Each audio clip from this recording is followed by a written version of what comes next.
जिस समय जात कर्म संस्कार होते उसी समय आगे आने वाला इस बालक का जीवन सुखमय हो, कोई व्याधि इसके जीवन में ना हो, इसके भाग्य इतने उज्जवल हो, उसके लिए गौदान का विशेष महत्व होता है। 3 जगहों पर गौदान है।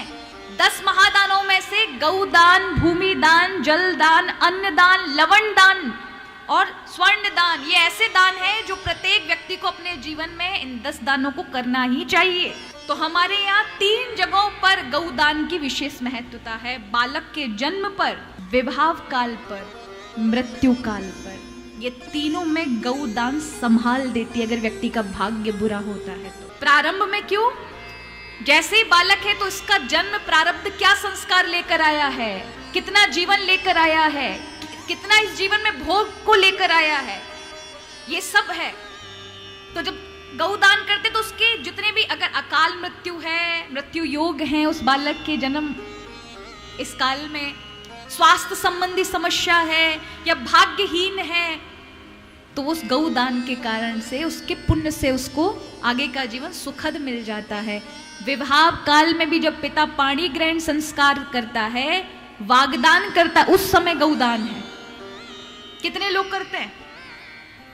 10 रुपये पंडित जी को पकड़ा देंगे, ये रहा हमारा गौदान। 1 लीटर दूध भी नहीं आता है, क्या गौदान करेंगे? कई लोग तो महाराज गऊ को बिटिया के साथ ही भेज देंगे। विवाह पे किया वागदान में गौदान, पंडित जी को तो देना दूर की बात, उनको ही दे दिया। बेटी को बताओ क्या दान लगाइए। मेरा कहने का तात्पर्य है, दो भी तो ऐसे उसको जो उसकी सेवा कर सके ना, उनको दो। सिर्फ दूध के उनको ना दो कि दूध के लिए तो गैयाओं को रखें, फिर बाद में घूम रही है बेचारी, अपना कसाई के हाथ पड़ गई या कहीं पड़ गई, कट गई, या पॉलिथीन खा रही हैं, पाप लगता है। इससे अच्छा गौशाला में दे दो जहां सेवा होती रहे। किसी एक गौशाला में, अपने आसपास की गौशाला में किसी एक गाय को गोद ले लो, हो गया दान। ऐसा भी तो कर सकते हैं। या फिर मृत्यु के समय, क्योंकि वैवाहिक जीवन में उस बालक और बालिका के दाम्पत्य जीवन में कोई कमी ना आए, कोई ग्रह, कोई ऐसे दोष ना, नाड़ी दोष आदि ये जो ज्योतिष में होते हैं, इन दोषों का शमन हो जाए अगर कहीं किंचित उनके वैवाहिक जीवन में कष्ट आए तो। और मृत्यु के समय, जब 13वीं का समय आता है, उस समय गौदान का महत्व है। उस दिवंगत आत्मा की सद्गति के लिए गौदान किया जाता है इन 3 जगहों पर, और प्राय लोग नहीं करते। हो सके तो जीवित करवाएं। माता पिता आपके जीवित हैं, सशरीर हैं, तो उनके हाथ से एक गौदान अवश्य करें।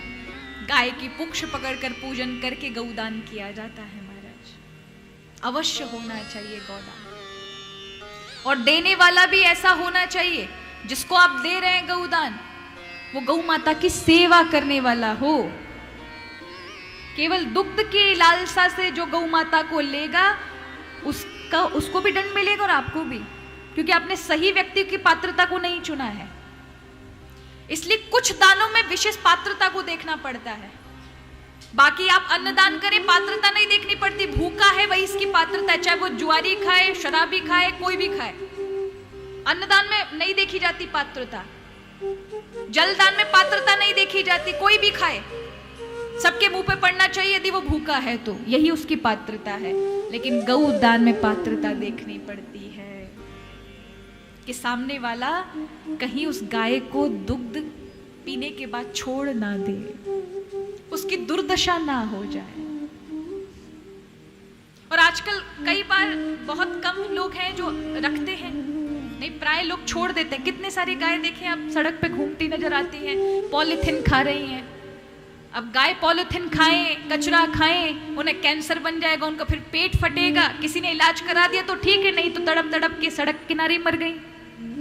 पाप किसको लगेगा? गौ हत्या का पाप हम ही को लगता है। इसलिए सबसे अच्छा है कि आसपास की स्थानीय गौशाला या किसी गौशाला से जुड़ करके आप वहां गौदान करें।